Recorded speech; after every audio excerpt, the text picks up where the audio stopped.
Nacimos en un país lleno de fe, de creencias, donde siempre hemos salido adelante. Somos de un lugar donde la alegría nos hace únicos, auténticos y nos acerca, sacando lo mejor de cada uno. Porque estamos unidos y como familia nos sobreponemos a lo que sea. Los colombianos nunca estamos solos, siempre nos acompañamos, trabajamos juntos para lograr nuestras metas y esa solidaridad nos llena de orgullo. Somos parte de esta tierra y la vivimos con el optimismo que nos representa.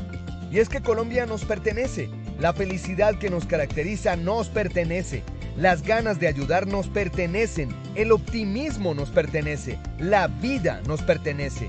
Y la única aseguradora que es de todos los colombianos, no puede ser la excepción, Positiva nos pertenece. Por esto y mucho más, Colombia vive positiva.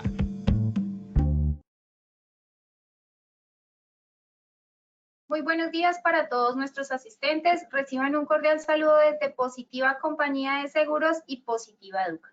Soy Paola Quintero, quien los acompañará en la acción educativa de la Comunidad Nacional del Conocimiento en Epidemiología aplicada en Prevención de Riesgos Laborales, Información para la Acción, con la temática titulada Sesión 1, Tipos de estudios epidemiológicos y su importancia en la gestión de seguridad y salud en el trabajo. Para dar inicio, damos la bienvenida a nuestra experta de la comunidad, la doctora Miriam Patricia Perdomo Hernández.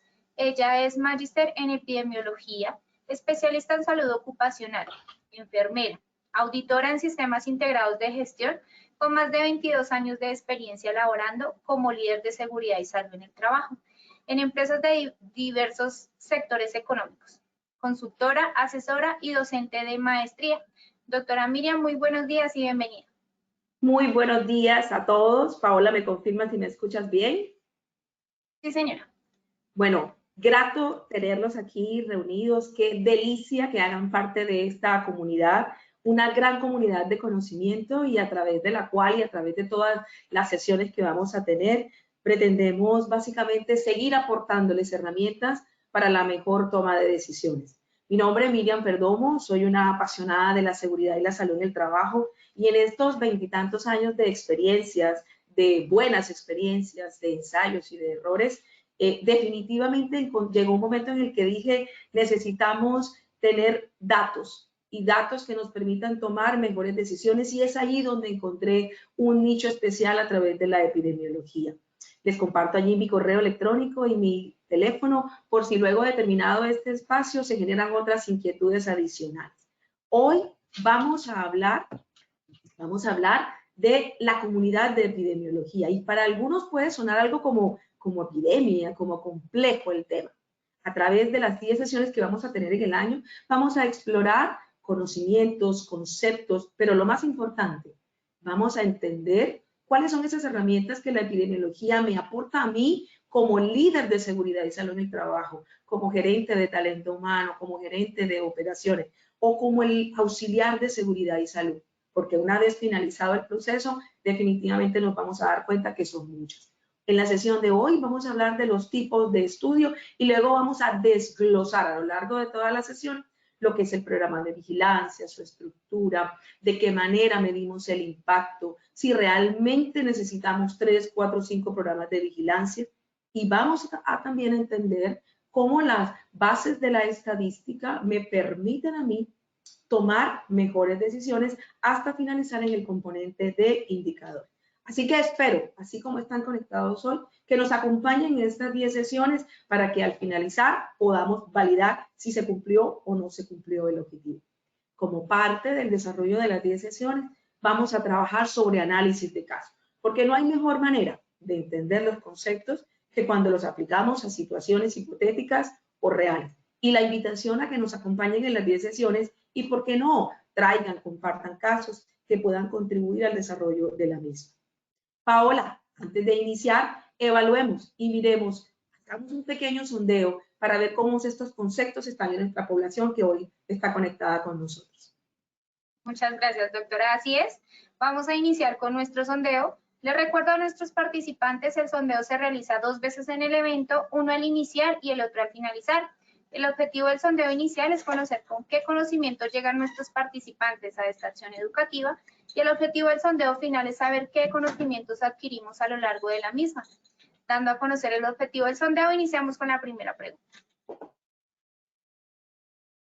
La epidemiología en seguridad y salud en el trabajo tiene por objeto A. Vigilar trabajadores para que salgan a la hora correcta. B. Prevenir o controlar la aparición de enfermedades. C. Desarrollar actividades en la medida que pasa el tiempo.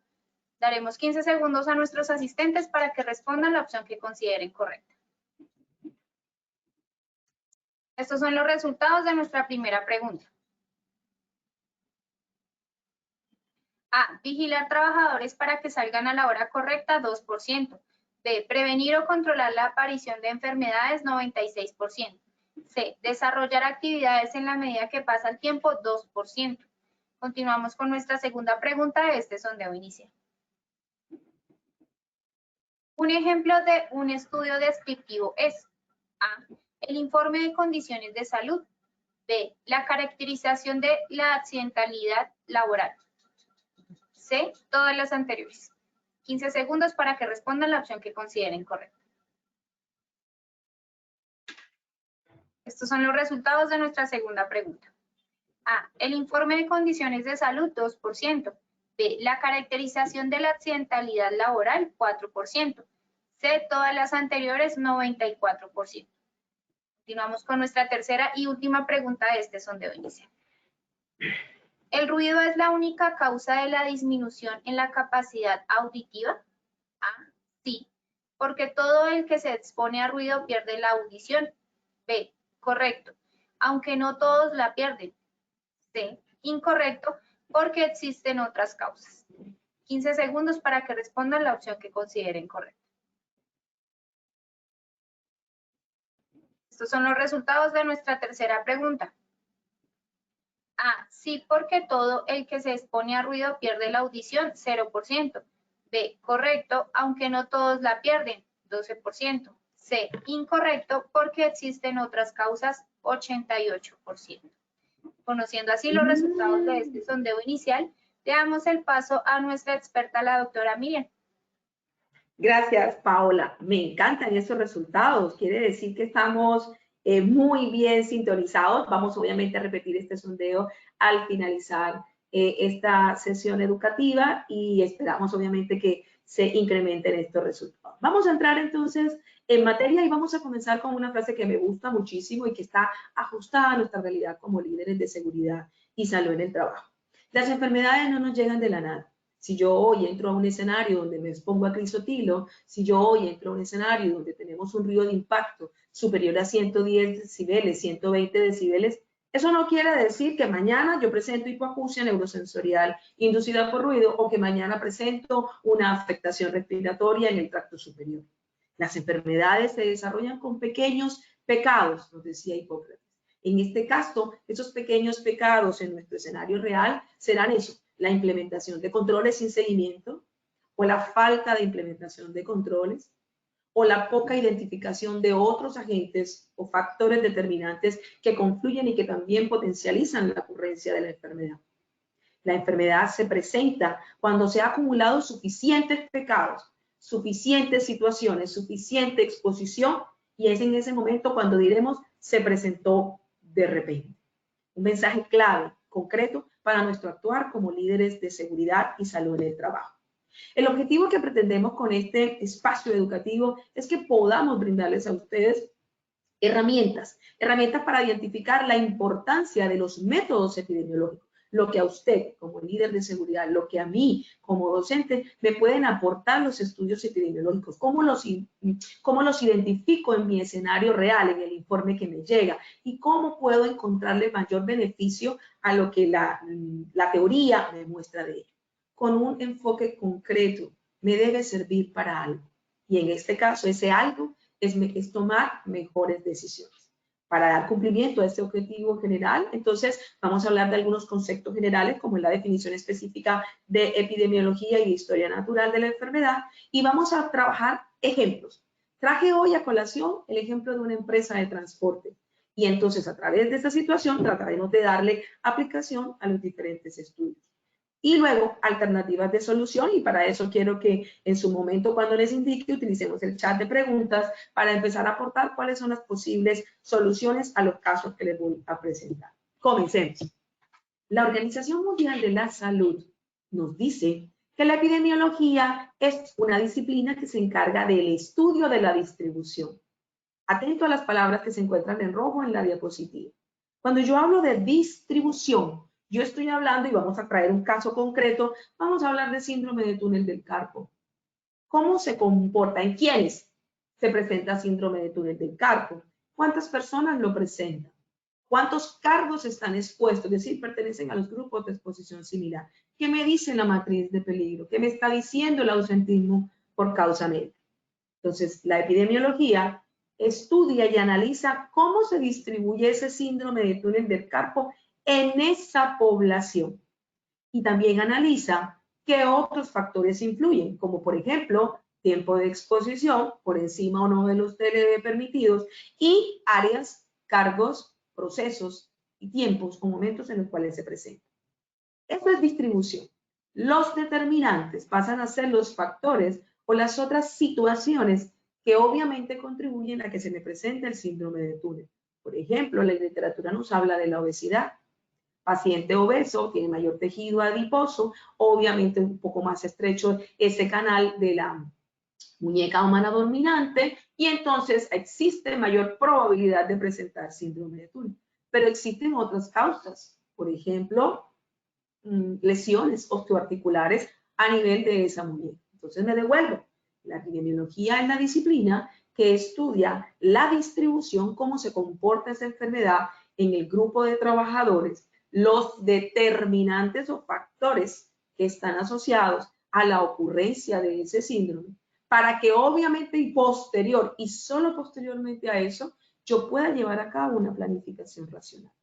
Es decir, no es lo contrario. No es que bajé el programa de vigilancia de las plantillas que ya positiva tienen y sencillamente establecí un programa de vigilancia tipo, desconociendo estas dos variables importantes, la distribución del evento y el análisis de los determinantes que están asociados a la ocurrencia. Luego de la planificación racional es cuando yo puedo empezar a trabajar y decir, ahora sí, ¿qué es lo que voy a hacer para lograr reducir o controlar la incidencia de esos eventos? Y poder entonces establecer indicadores de estructura, de proceso y los más importantes, de impacto y las metas. Y esos son temas que veremos en otras de las sesiones.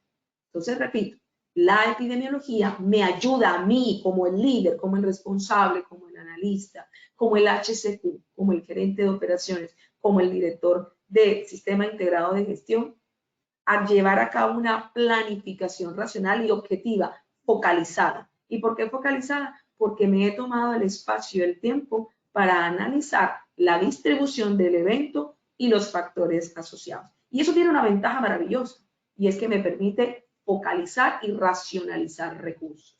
Les voy a colocar un ejemplo sencillo.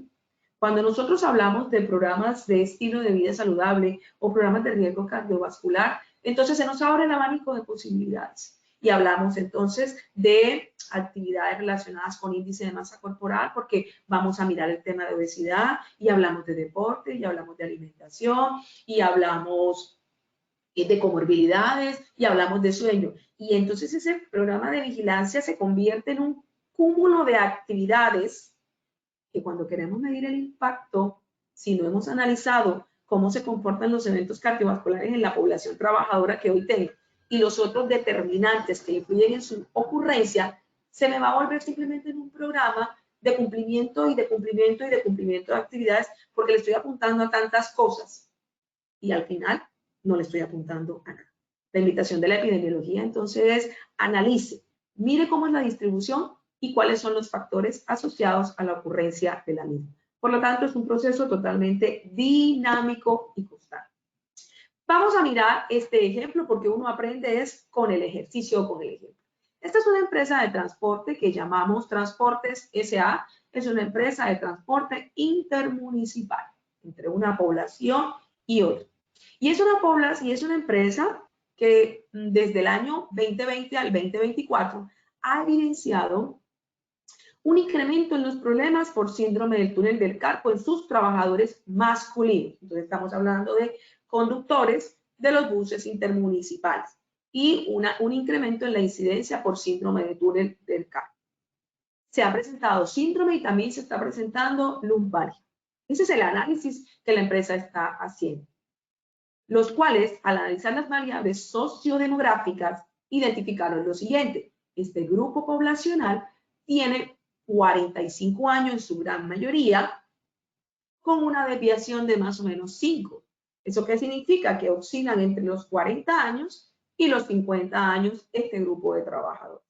Tienen una antigüedad promedio de 6 años. Aquí en la empresa de Transportamos S.A., el 90% de ellos son casados, 50% habita en un municipio que queda a 2 horas en bus desde el sitio de trabajo. Entonces, eso significa que tendrían que madrugar mucho para poder llegar al turno de trabajo a la hora que les corresponde la salida de la ruta. 75% de ellos juega tejo una vez por semana. 70% de ellos empezaron a conducir desde los 18 años. En la empresa Transportamos S.A. tienen 6, pero la antigüedad en el oficio, en la labor, data de muchos años atrás. Y el índice de masa corporal de los conductores se ubica en obesidad grado 1. Al analizar el comportamiento del sector, es decir, a compararse con otras empresas del sector transporte intermunicipal, se encontró que por cada 1.000 trabajadores del mismo sector, es decir, transporte intermunicipal, 5 sufren de lumbalgia y la patología, es decir, la patología de la lumbalgia, es prevalente en el 80% de la población. O sea que se repite de manera constante, imagínense, en el 80%.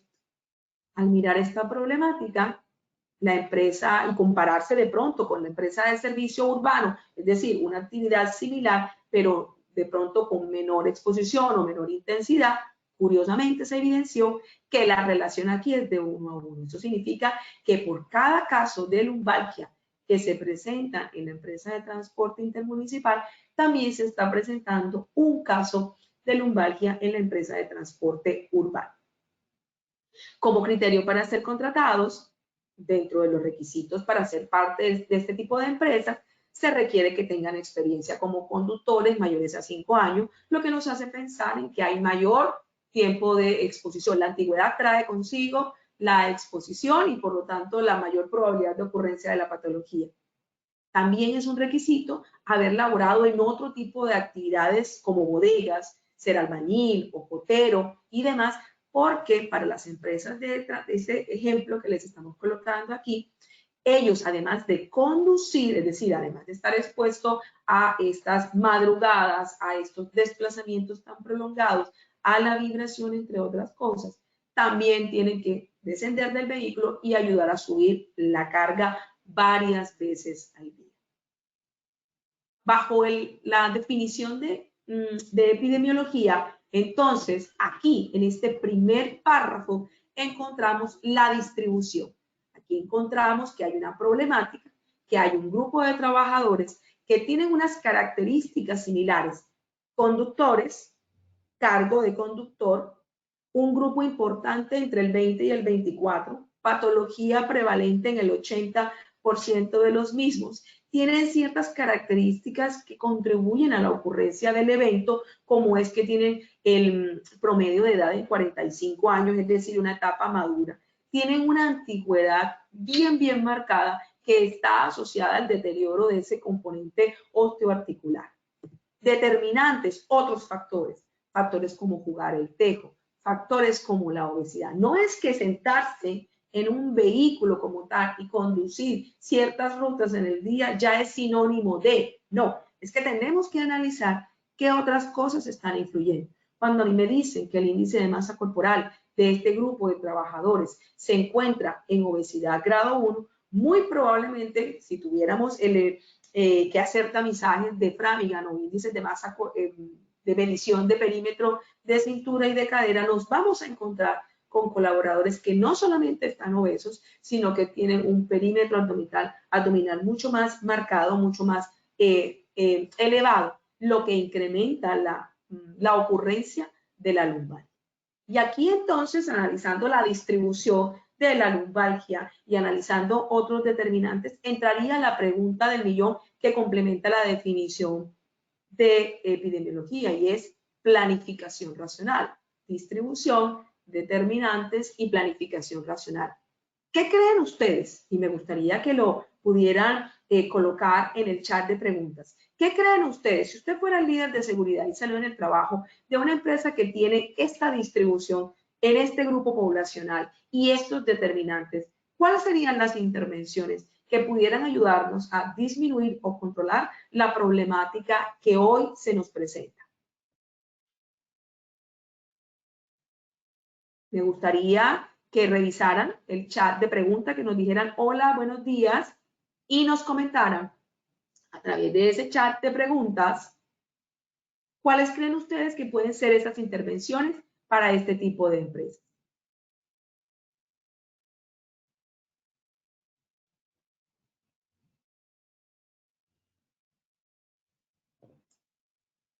Paola, ¿tú me confirmas si han hecho aportes con relación al plan de intervención? No, señora, en el momento no tenemos aporte. Ok, entonces, una vez avanzados los estudios epidemiológicos, vamos a volver a la misma pregunta. Bien, entramos en materia. ¿Qué son los estudios epidemiológicos o métodos epidemiológicos como los podemos encontrar en la literatura? Un estudio epidemiológico me sirve a mí como el líder de seguridad para comparar grupos, para mirar si la exposición al factor de riesgo, ruido, vibración, es que el que definitivamente está influyendo en la ocurrencia de síndrome de túnel del carpo o es el que definitivamente está generando mayor probabilidad de la enfermedad.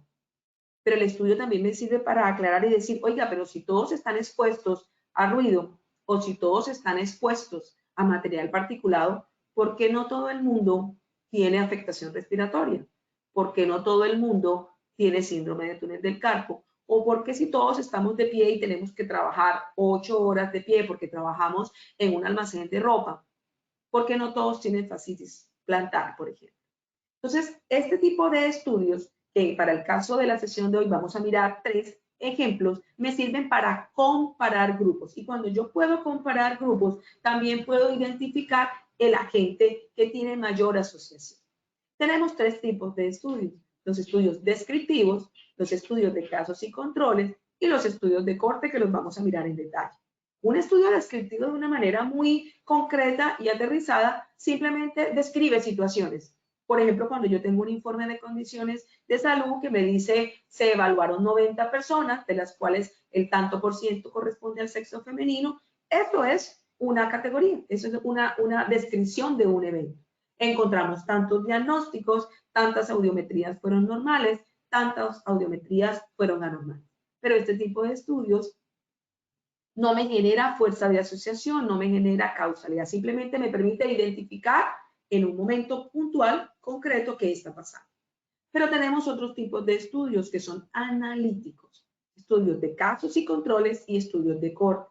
El estudio de caso y control, que parte de un grupo que ya presenta un evento, una enfermedad, y yo lo que quiero mirar es si definitivamente qué fue lo que contribuyó a que se presentara. Y en el estudio de corte estoy partiendo de gente que no presenta el evento, pero que definitivamente sí se va a exponer, como cuando yo hago las valoraciones audiométricas, todos salen normales, pero mi población se va a exponer a 86 decibeles porque la sonometría me mostró que ya teníamos esa intensidad. Entonces, en el de casos y controles, ya tengo la gente con enfermedad, y en el de corte como tal, tengo personas que están sanas y que se van a exponer a ese factor de riesgo. Veámoslos en detalle. Hablemos de los descriptivos. Los descriptivos describen una problemática actual, describen variables, pero para el tema de variables yo tengo que tener en cuenta la forma como se presenta. Los datos o las frecuencias obtenidas al evaluar, por ejemplo, un grupo de trabajadores y realizarles una valoración, un perfil lipídico, otro tipo de laboratorios, debe permitirme a mí como líder de seguridad tomar decisiones. Si bien es cierto, no voy a tener acceso a mucha información porque pertenece a la custodia de la historia clínica, sí debo tener formas de, en este caso a través de la estadística, que me permitan a mí mirar hacia dónde se distribuye la mayor cantidad de población. Por ejemplo, si la mayoría tiene resultados normales o si la mayoría tiene resultados anormales. Y luego identificar y cruzar las variables con las áreas, con los cargos. No me sirve o no me aporta si yo solo sé que se hicieron 90 audiometrías tamices, de las cuales algunas salieron anormales, si yo no logro cruzarlo con las áreas específicas o con los tiempos de antigüedad.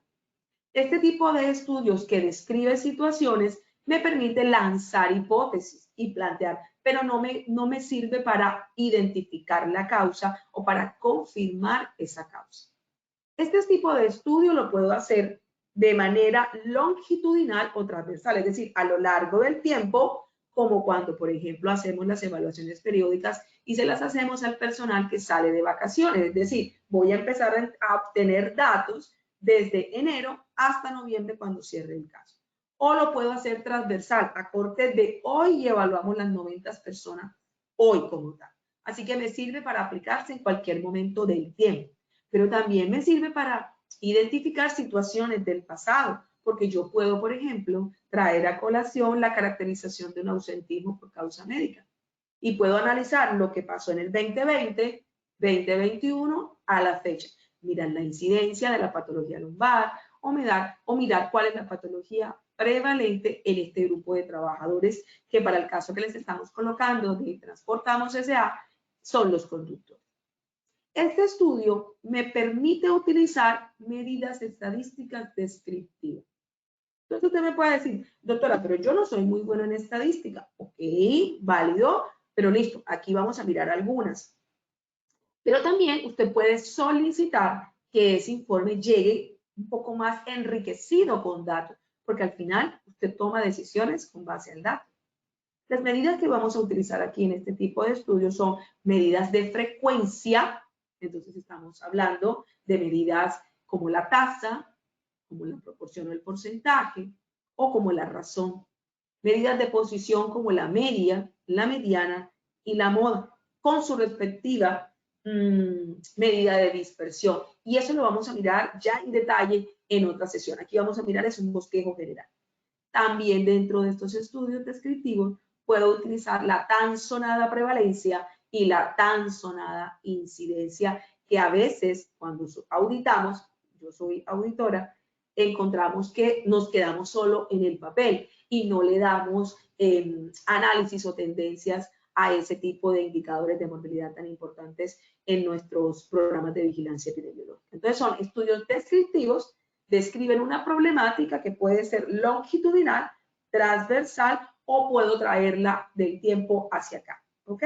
Que me permiten lanzar hipótesis, más no confirmarlas, que me permiten describir variables y entonces esas variables deben generarme aportes a mí para la toma de decisiones y que sea palanca en la estadística descriptiva a través de medidas de frecuencia, a medidas de posición o tendencia central como la media, la mediana, la moda, con su respectiva medida de dispersión, o la tasa, o la razón, o la proporción y el porcentaje, que es uno de los más comunes, y obviamente también tienen sus debilidades, porque si yo tengo grupos poblacionales que se comportan de una manera muy diferente, por ejemplo, tengo mucha gente mayor de 45 años, pero tengo también mucha gente menor de 20, recordemos que hay medidas que me permiten mezclar todo y sacar un dato, y ese dato no sería tan real como para la toma de acciones concretas. Entonces, esas medidas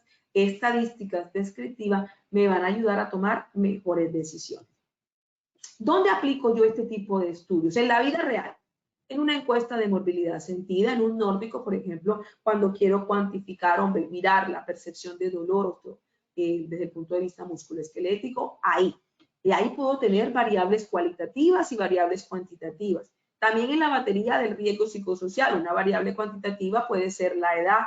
Recordemos que cuando yo hablo de variables, estoy hablando de expresiones, de características de los grupos poblacionales. Algunos tienen esencia numérica, como la edad 0, 3, 4, 1, o algunas tienen características o categorías, como por ejemplo el color de los ojos, por ejemplo el nivel educativo. Entonces, en la medida en que tengo este tipo de variables, las puedo agrupar y a través de las medidas descriptivas, estadística descriptiva, puedo darle un mejor enfoque. Otro insumo que nos sirve muchísimo como un ejemplo de un estudio descriptivo es la tan llamada caracterización de la accidentalidad laboral. Aquí puedo tener variables cualitativas como el área o el cargo y variable cuantitativa como la edad, también el ausentismo por causa médica o el informe de condiciones de salud o inclusive las observaciones o las inspecciones o las observaciones de comportamiento. Eso quiere decir que todo el tiempo estoy recibiendo información descriptiva como tal.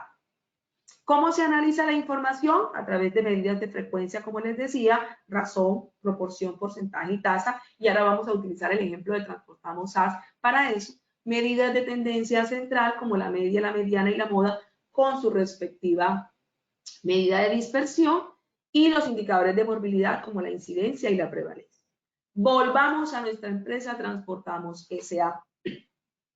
Ya sabemos que tiene unas características y ahí nos dijeron los ejemplos cómo se distribuye, pero veamos cómo esas medidas aparecen allí en nuestro ejemplo.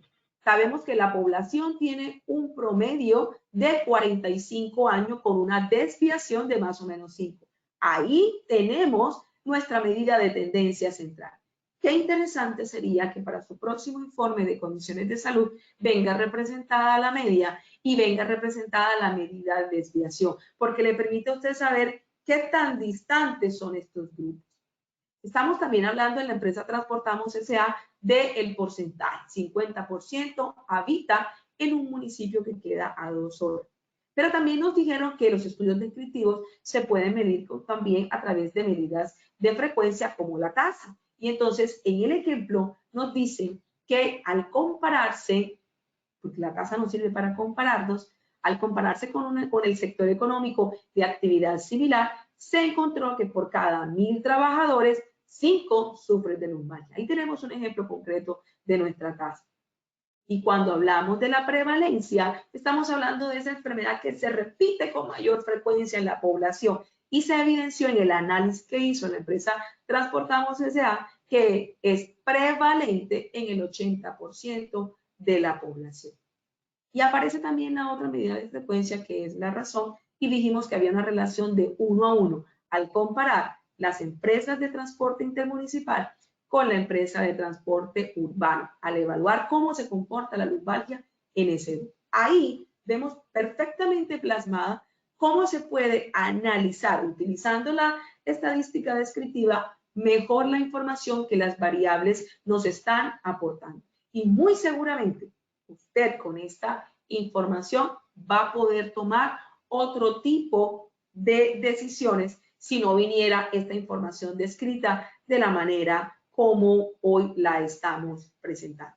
A mí se me ocurriría en este momento hacer revisión de los temas, por ejemplo, el tema de la distancia, el tema de los turnos. Hablaría, por ejemplo, de fatiga, teniendo en cuenta la media de 45 años, fatiga, turnos, distancia, trasnochos, otras actividades. Entonces yo estaría ya pensando con estos datos, no solamente en el programa de estilo de vida saludable, sino que trabajaría un programa de fatiga enfocado a este grupo poblacional. Y el programa de fatiga tiene muchas herramientas valiosas que inclusive a través de Posipedia las puedes evidenciar, que me permiten a mí decir, oiga, a través del programa de fatiga yo pudiera articular varias de estas problemáticas que se encuentran aquí.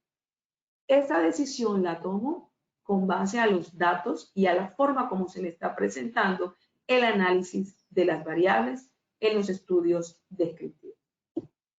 Hablemos de los otros los estudios de casos y controles.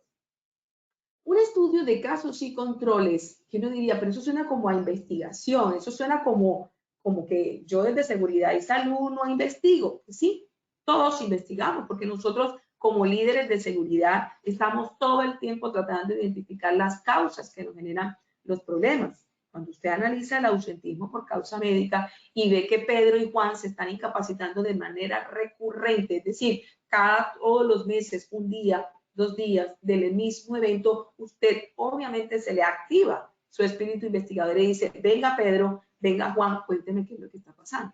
Y si usted cruza los datos de Pedro y Juan versus los resultados de las valoraciones periódicas, versus los resultados de las mediciones higiénicas en las áreas donde él se encuentra, o versus la exposición en tiempo a la vibración de cuerpo completo que él pueda estar experimentando al ser montacarguista en una bodega donde hay condiciones irregulares, pues obviamente usted empieza a tratar de encontrar las causas, la raíz de la problemática, y esa raíz va a evitar que se incremente esa patología actual y que los demás que están expuestos a las mismas situaciones también se incapaciten. Entonces, un estudio de casos y controles nos cae como anillo al dedo. Un estudio de casos y controles nos dice, oiga, compare, analice, no se quede solo con la descripción. Obviamente usted necesita describir. No hay un estudio de casos y controles o un método de casos y controles donde usted no necesite el componente descriptivo y ojalá lo más detallado posible. Y con esa información usted dice, ahora sí, tomemos a los conductores del turno de la mañana y tomemos a los conductores del turno de la tarde y comparemos. Y miremos qué es lo que está pasando con ellos. Comparemos, por ejemplo, ya por lo menos en el caso de Transportamos S.A., sabemos que la lumbalgia es prevalente en el 80% de la población. Miremos por qué no todos sufren de lumbalgia. ¿Cuáles son las características que tiene un grupo control o un grupo de referencia versus los que tienen la patología? Y llamémosle caso a esos y controles al punto de referencia. Y comparemos y analicemos todos los posibles factores o determinantes que pudieron haber contribuido a que se presentara la enfermedad. Otra de las características de estos estudios, llamados casos y controles, es el tiempo. Y al igual que en el descriptivo, que yo lo puedo hacer de manera transversal, lo puedo traer del tiempo o lo puedo hacer longitudinal, aquí es lo mismo. Yo puedo tratar de identificar, puedo hacerlo de manera retrospectiva o lo puedo hacer de manera mixta. Un primer semestre y un segundo semestre. Para su análisis, vamos a utilizar otro tipo de medidas estadísticas. Adicional a las descriptivas que mencionábamos en el estudio anterior, vamos a utilizar algo que le llamamos tablas de 2x2, que todos las hemos visto. Se le llaman tablas de 2x2, tablas de contingencia, tablas tetracóricas, tienen unos nombres particulares, pero no es más que una tabla de comparación y ahora que se las muestre van a ver lo sencilla que es. Y tienen unas medidas estadísticas de asociación que de hecho vamos a tener una ruta, un espacio educativo solamente para hablar de este tipo de medidas estadísticas.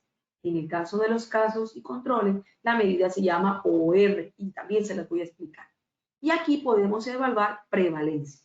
Una de las debilidades que tienen los estudios de casos y controles es que si yo hoy tengo lumbalgia y me hacen preguntas, porque el estudio es retrospectivo, por ejemplo, porque yo quiero saber si de pronto yo vengo presentando lumbalgia de hace 7 u 8 años atrás y me están preguntando hoy, 2024, vea una pregunta, ¿usted qué tipo de silla utilizaba hace 10 años?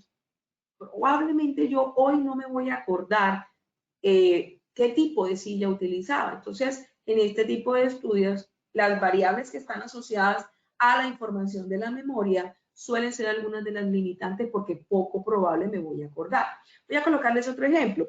Si yo estoy hablando de hipoacusia, por ejemplo, hay sustancias, medicamentos que se le llaman medicamentos o sustancias ototóxicas, algunos de ellos son antibióticos, que tienen la particularidad de generar una afectación a nivel de las estructuras del oído. No es que me eche la gotica, ¿no? Sino a nivel de sanguíneo. Entonces, medicamentos que se utilizaron para ciertas enfermedades, tuberculosis, por ejemplo, si a mí hoy me preguntan, tiene que haber sido una enfermedad muy impactante en mi vida, pero yo de pronto probablemente hoy no me acuerdo de las enfermedades que tuve a los 5 años. Entonces, a eso se refiere ese sesgo de memoria. Veamos cómo son las cosas. Estadística de asociación, tabla de 2x2. La medida estadística se llama OR. En unos términos muy sencillos, el OR no es más que un cociente, es decir, aquí se hace una división y el resultado de esa dirección expresa la posibilidad de que aparezca esa enfermedad. Es decir, que frente a la exposición a ese agente de riesgo, eso definitivamente contribuyó a que se presentara la enfermedad. Este es un ejemplo de una tabla de 2x2 sencillita, en la que tenemos en la primera columna un factor de riesgo. Aquí les traje como ejemplo exposición a asbesto por encima del TLV, los casos, las personas que no se enfermaron, los controles, las personas que no se enfermaron, pero que obviamente estuvieron expuestos, y aquí la formulita. Como les decía, no quiero que se me preocupen con este tema de la fórmula, porque vamos a tener un espacio educativo donde vamos a ahondar en este tipo de medidas de asociación. 206 expresa las personas que se expusieron al asbesto mayor a su concentración permitida, mayor a su TLV, y definitivamente presentaron cáncer. 206. 64 expresan las personas que también se expusieron por encima del TLV al asbesto, pero no presentaron. 9 expresan las personas que no habiéndose expuesto a asbesto por encima del TLV, sí presentaron ese cáncer de pulmón. Y entonces, reitero, se nos activa el Sherlock Holmes que tenemos, entonces decimos, oye, ¿y aquí qué pasó? ¿Y por qué? Porque estos sí no se expusieron. ¿Cuáles son los otros determinantes? ¿Cuáles son las otras situaciones, los otros factores de riesgo que contribuyeron a que eso se presentara? Y tenemos 356 personas que ni se expusieron ni presentaron el evento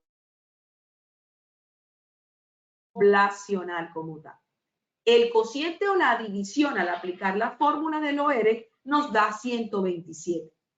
¿Cómo se interpreta ese dato? La exposición o exponerse al asbesto mayor al TLV aumenta 127 veces más o contribuyó a la probabilidad de desarrollar cáncer de pulmón en relación a los que no se expusieron. Y alguien pudiera decir, bueno, doctora, ¿y eso como para qué me sirve? Listo, ¿qué tal si usted es el líder de seguridad de una empresa en la que trabajamos con pastillas de frenos? Hoy tenemos mucha normatividad relacionada con el tema de asbesto. Tenemos suficiente información. En muchas ciudades hay estudios bastante técnicos y con mucha fundamentación relacionada con el tema. Es importante identificar si el cáncer de pulmón se presentó por exponernos al asbesto o empezar a identificar qué otros factores contribuyeron. Porque aquí yo tengo 9 personas que no se expusieron y aún así lo presentaron. Entonces, analizar de acuerdo con la historia natural de la enfermedad, es decir, cómo se presenta el cáncer, qué otras situaciones contribuyen a que se presente el cáncer. Si yo reviso la literatura, encuentra, por ejemplo, haber estado expuesto tanto tiempo a leña, a cocinar con leña, haber fumado tabaco, pero ese tabaco que viene puro y demás. Y empiezo entonces a sacarle el OR al factor de riesgo asbesto, al factor de riesgo haber cocinado con leña por más de 10 años o al factor de riesgo haber fumado tabaco 10 años. Y el que presente el OR mayor será el que tenga mayor fuerza o mayor probabilidad de haber sido el causante del cáncer de pulmón. Esa es la utilidad que para mí, como líder de seguridad y salud en el trabajo, para el analista, para el jefe de talento humano, para el gerente de operaciones que está preocupado por el incremento en la incidencia de patologías de tipo laboral, o para talento humano que está preocupado por el incremento en los procesos de calificación por hipoacusia neurosensorial o afectaciones respiratorias. Esa es la utilidad que una medida estadística de asociación como el OR en un estudio de casos y controles me puede aportar. ¿Ok?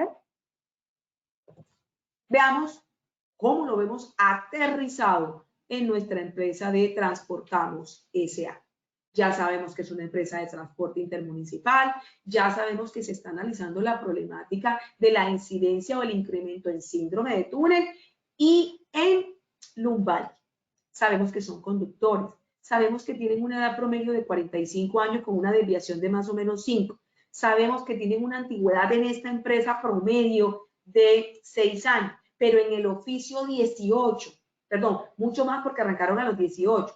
Sabemos que la mayoría, en el 90%, son casados, que el 50% tiene que trasladarse a 2 horas ida, 2 horas venida en un bus porque vive en el municipio queda más o menos a 2 horas. Eso significa que hay una mayor exposición a vibración adicional a la que es propia de su labor. Sabemos que tienen una obesidad. Y entonces empezamos a analizar qué otros factores están contribuyendo. Y aquí entonces decimos, oiga, hay unos estudios que se llaman casos y controles, que me sirven para comparar. Y vamos a comparar y vamos a mirar qué pasa frente a los agentes. Estas personas que son conductores, que se exponen a este factor de riesgo, oiga, ¿qué tal si comparamos la exposición a vibración? ¿Qué tal si también los comparamos con el factor de riesgo índice de masa corporal? ¿Y qué tal si los comparamos con la ingesta rica en carbohidratos? Y empezamos a utilizar y a identificar cuál. Para el ejercicio les traje el factor de riesgo, uno de ellos. En la sesión donde hablemos de OR, tocaremos más factores de riesgo, pero en este queremos es ver qué tanto influyó la vibración en que se nos presentaron los casos de lumbalgia. Y entonces la empresa dijo, usted aprendió de casos y controles, analicemos los datos. Expuestos a la vibración, se presentaron los casos, reportes o incapacidades por lumbalgia, y en 64, a pesar de haber estado expuesto a la vibración por 6 horas continuas, no se presentó.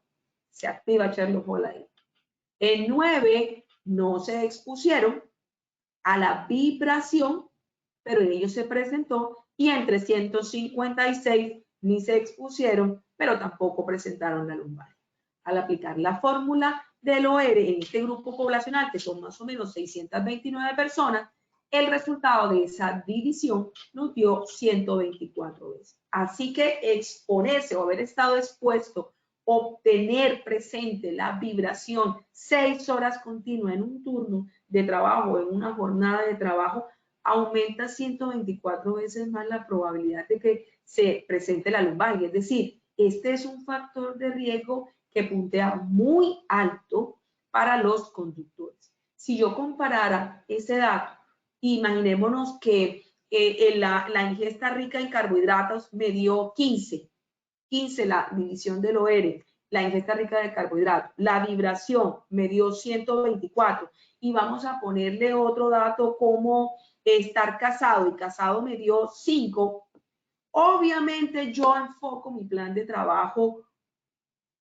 a vibración y yo digo, oiga, revisemos el programa de mantenimiento preventivo de los vehículos, revisemos el PES, oiga, revisemos amortiguadores, oiga, revisemos la calidad de la silla, esos resortes, ya de hecho no hay ni resorte, los señores tienen en una tabla, oiga, revisemos tiempos de trayecto, oiga, revisemos características de la vía, y empiezo a focalizar los esfuerzos y los recursos hacia un programa enfocado a vibración. Y no es que lo demás no sea importante, claro que sí es importante, pero hay una variable aquí clave que me está punteando altísimo y hacia la cual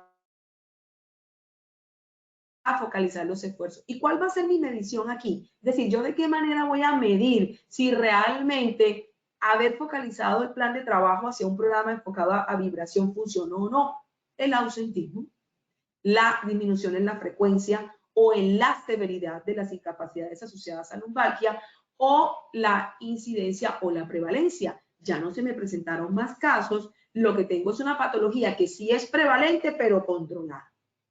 Esa es la manera como yo puedo darle aplicación al OR, a esta medida estadística que me permite mirar fuerza de asociación y que me permite, obviamente, a través de un estudio de casos y controles, buscarle efectividad a mis acciones.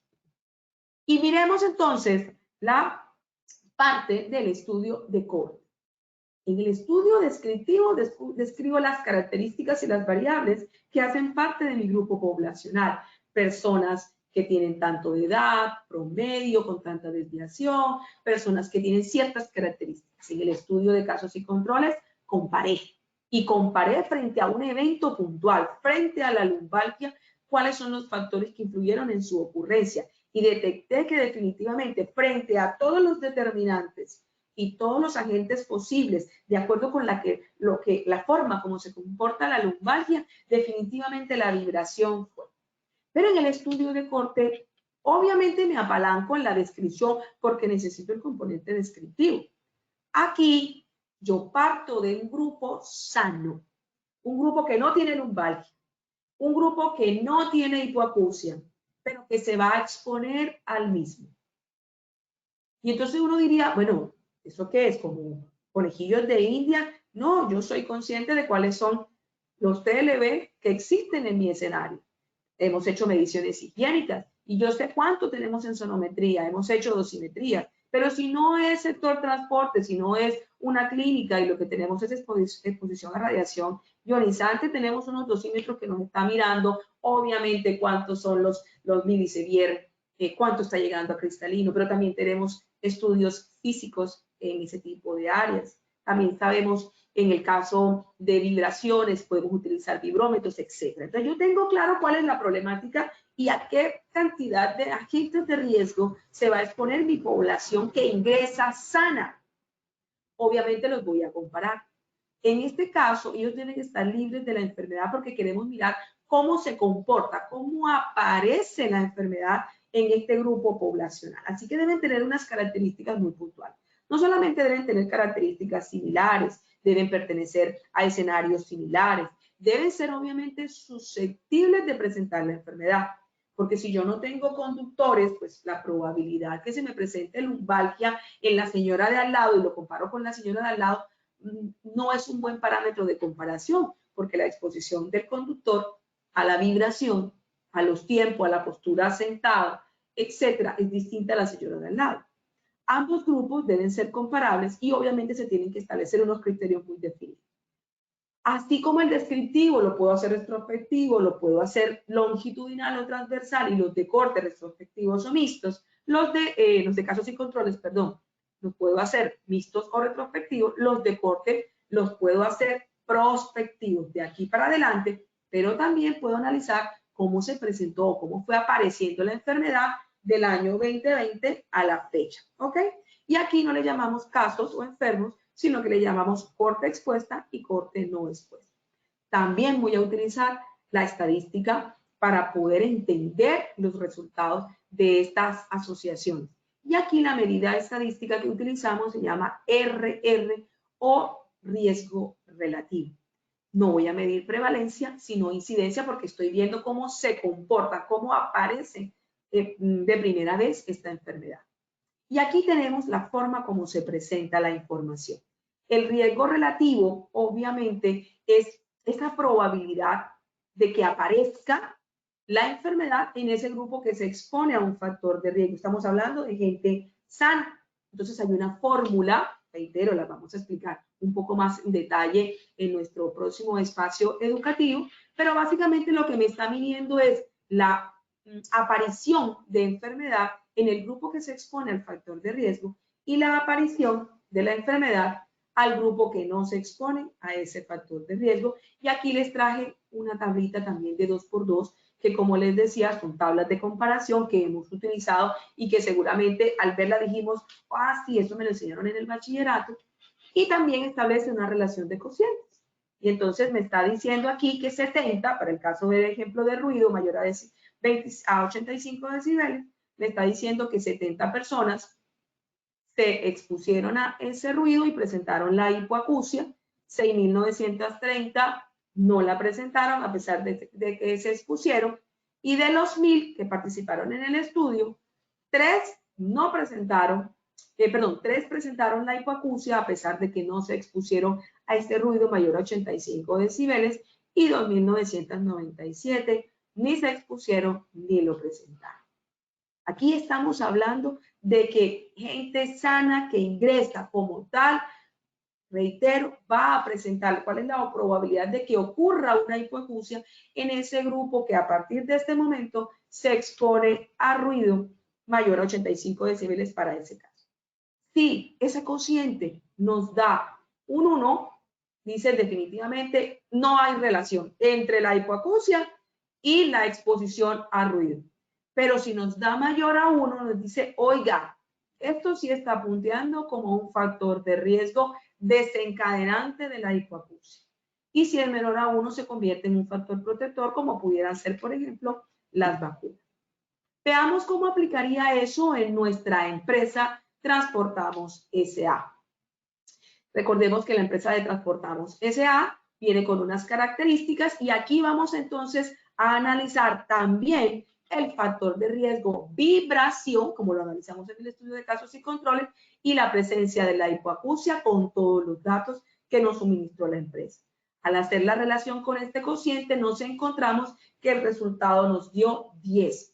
En la diapositiva anterior les decía que si el resultado del cociente nos daba mayor a 1, era muy probable que ese fuera el factor de riesgo que hubiese contribuido. Y aquí nos dio 10. Eso significa que el grupo de expuestos a ruidos, a exponerse al ruido, o en este caso a vibración mayor a 6 horas continuas, tiene 10 veces más el riesgo de presentar o de que se presente en ese grupo de trabajadores que entrando sanos se van a exponer a vibración 6 horas continuas, existen 10 veces más el riesgo de que se presente en un corto tiempo una hipoacusia neurosensorial. ¿Y qué hago con eso?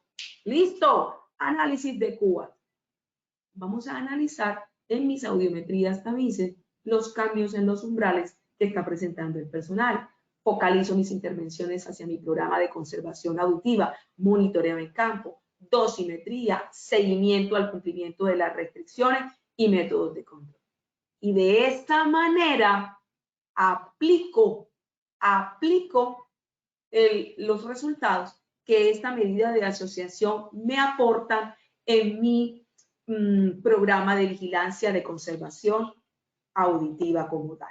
Y aquí tenemos un último ejercicio para finalizar, en el que ya no tomamos el caso de Transportamos S.A., sino en una empresa en la que, o en un escenario donde las personas se exponen a un factor de riesgo, como es recibir radioterapia, y la presencia o la incidencia, la aparición de tumor tiroideo. Y el resultado de esta aplicación de esta fórmula nos dio 15. De acuerdo con la interpretación de los resultados, si el resultado es mayor de 1, existe mayor fuerza de asociación y entonces pudiéramos interpretar esto como que existe 15 veces más el riesgo de desencadenar, de que me dé un tumor tiroideo si me expongo a tratamiento radioterapéutico. Y de esta manera dimos el barrido hacia los estudios o métodos epidemiológicos, destacando 3 cosas. 1, son útiles para investigar posibles causas, factores de riesgos y la historia natural de la enfermedad. Todos tienen ventajas, todos tienen desventajas. Todos sus informes, todos los informes que usted le entreguen a partir de la fecha y los que usted elabore, deben tener datos, medidas estadísticas descriptivas, medidas de asociación y más allá de la medida, recomendaciones o intervenciones concretas con relación a ese dato. Y de esa manera me despido de esta sesión llamada tipos de estudios epidemiológicos y quisiera saber si hay preguntas relacionadas con su contenido. Doctora, sí señora, tenemos varias preguntas, pero entonces por tiempo vamos a responder una. Perfecto. Entonces, esta la realiza Luisa Fernanda Agudelo. Sí, Programa Luisa. de bienestar físico con el objetivo de disminuir el riesgo cardiovascular. Al disminuir este riesgo, me disminuyen lumbalgias y mejorando estiramiento osteomuscular. Puede que no se presente la prevalencia de casos con el túnel del carpiano. Entiendo lumbalgia y entiendo síndrome del túnel del carpo. Repíteme, por favor, la pregunta. Ya me dice que al disminuir este riesgo, ¿Sí? lumbalgias y mejorando estiramiento osteomuscular, puede que no se presente la prevalencia de casos con el carpiano. Paola, entiendo que el programa que ella tiene es un programa de riesgo cardiovascular, ¿correcto? Sí, señora. Ok. Luisa, si los agentes de riesgos están identificados, obviamente a través de un programa de riesgo cardiovascular o estilo de vida saludable, puedes disminuir o controlar otro tipo de patologías. Voy a colocar el ejemplo concreto hablando de lumbalgia. Índice de masa corporal elevado, obesidad como el caso de la empresa de Transportamos y perímetro abdominal de 150. Obviamente, si nosotros le trabajamos al componente de disminución del porcentaje de grasa, incremento de masa muscular, eso va a hacer que mis músculos obviamente trabajen un poco mejor. Y lo estoy trabajando desde el programa de estilo de vida saludable y por ende la lumbalgia funcional, más no la orgánica, funcional, es decir, esa que se da por el desarrollo de las actividades del día a día, sí puede disminuirse. Ahora, tengo que tener un antes y tengo que tener un después, la forma como lo estoy midiendo. ¿Y por qué lo digo de esta manera? Porque pueden presentarse otro tipo de comorbilidades que hagan que, a pesar de que desarrolle las actividades del programa de estilo de vida saludable, no pueda disminuir la problemática de lumbalgia. Pero en el mejor de los escenarios y sin patologías o comorbilidades preexistentes, un programa de estilo de vida saludable bien orientado, bien focalizado, sí me ayuda a disminuir problemáticas como la lumbalgia, como la que planteas. Listo, doctora, muchas gracias por tu retroalimentación. Continuamos entonces con nuestro sondeo final. Vamos con la primera pregunta. La epidemiología en seguridad y salud en el trabajo tiene por objeto A, vigilar trabajadores para que salgan a la hora correcta, B, prevenir o controlar la aparición de enfermedades, C, desarrollar actividades en la medida que pasa el tiempo. 15 segundos para que respondan la opción que consideren correcta. Estos son los resultados de nuestra primera pregunta. A, vigilar trabajadores para que salgan a la hora correcta, 2%. B, prevenir o controlar la aparición de enfermedades, 92%. C, desarrollar actividades en la medida que pasa el tiempo, 6%. Doctora Miriam, ¿cómo nos fue con esta primera pregunta? Me inquieta un poco porque el primer resultado nos dio 96% en la prevención y acá se nos disminuyó al 92%, si fue que escuché bien. Eso quiere decir, señores, que recordemos el objetivo de la epidemiología. Nosotros buscamos a través de la implementación de nuestros programas y del seguimiento a nuestros trabajadores prevenir que se nos presenten eventos o controlar los eventos que podamos controlar. Siguiente. Listo, doctora, muchas gracias. Continuamos con nuestra segunda pregunta. Un ejemplo de un estudio descriptivo es A, el informe de condiciones de salud, B, la caracterización de la accidentalidad laboral, C, todas las anteriores. 15 segundos para que respondan la opción que consideren correcta. Estos son los resultados de nuestra segunda pregunta. El informe de condiciones de salud, 8%. B, la caracterización de la accidentalidad laboral, 1%. C, todas las anteriores, 90%. Doctora Miriam, ¿cómo nos fue con esta primera? Nos fue súper bien. Recordarles que todos los insumos que nos entregan y todos los informes que generamos son parte de los estudios descriptivos porque describen características y variables. Importante, ¿qué hacemos con ese dato? Siguiente. Gracias, doctora. Continuamos con nuestra tercera y última pregunta. ¿El ruido es la única causa de la disminución en la capacidad auditiva? A, sí, porque todo lo que se expone a ruido pierde la audición. B, correcto, aunque no todos la pierden. C, incorrecto, porque existen otras causas. 15 segundos para que respondan la opción que consideren correcta. Estos son los resultados de nuestra tercera y última pregunta. A, sí, porque todo lo que se expone a ruido pierde la audición, 5%. B, correcto, aunque no todos la pierden, 8%. C, incorrecto, porque existen otras causas, 87%. Nos fue muy bien, claro que sí. Recordarles que las enfermedades son multicausales y que no existe una única causa. De nosotros dependerá identificar esos agentes para poder establecer los planes de acción respectivos. Muchas gracias. Doctora Miriam, muchas gracias a ti por tu intervención y por compartir con nosotros esta información tan valiosa. Nos veremos en una próxima oportunidad. Gracias a ustedes y que tengan una feliz Semana Santa. Y recuerden, nos vemos en el próximo encuentro educativo. Chao. Muchas gracias, doctora. De igual forma, agradecemos a todos nuestros asistentes por su conectividad y participación.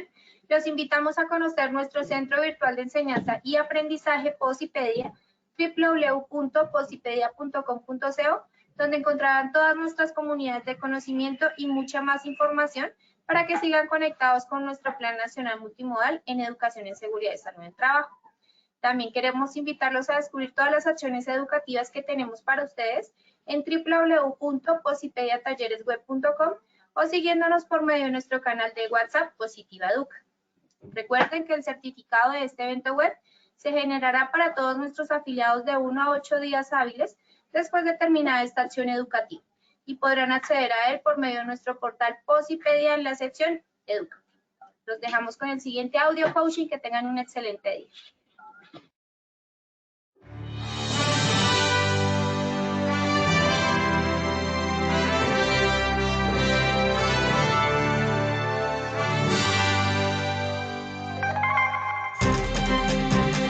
Bienvenidos. A partir de ahora dispongan cada uno de sus sentidos para vivir y disfrutar las experiencias sonoras de Positiva Educa.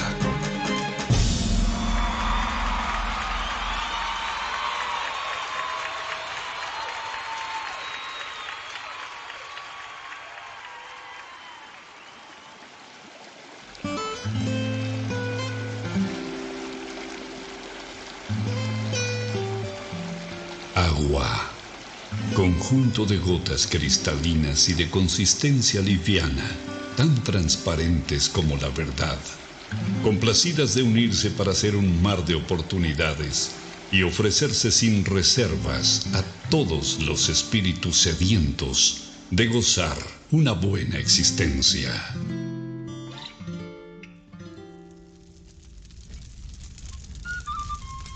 Fuego. Luminosidad calórica que abraza los corazones de todo aquel que se ilusiona, emprende, ama, anhela y lucha hasta cumplir cada uno de sus sueños.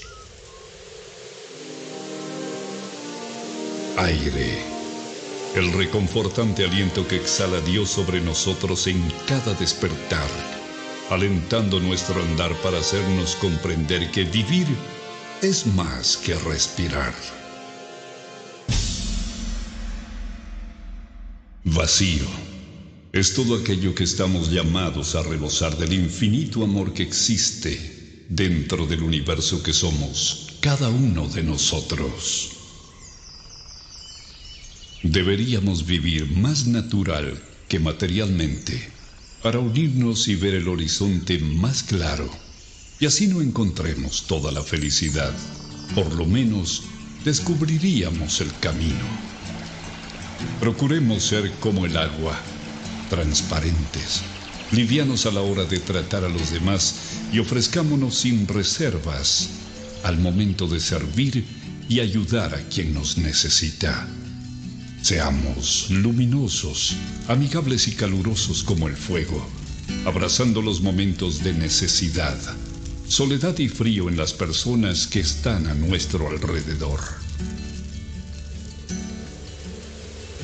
Si fuésemos como el aire, respiraríamos todo lo bonito que hay en los demás y exhalaríamos todas las cosas buenas que llevamos dentro, dejando atrás todos los malos sentimientos que nos aprisionan el corazón. Solo así sentiríamos en vida el verdadero vuelo de nuestras almas. Si nos arriesgáramos a descubrir y adentrarnos en el vacío del que nos hemos llenado, seguramente encontraríamos que allí es donde están algunas de nuestras barreras que nos impiden expresar todo lo valioso que tenemos dentro.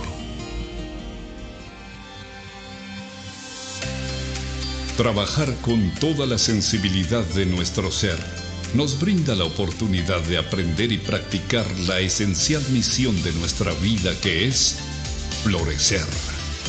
Trabaja con amor. Colombia vive positiva.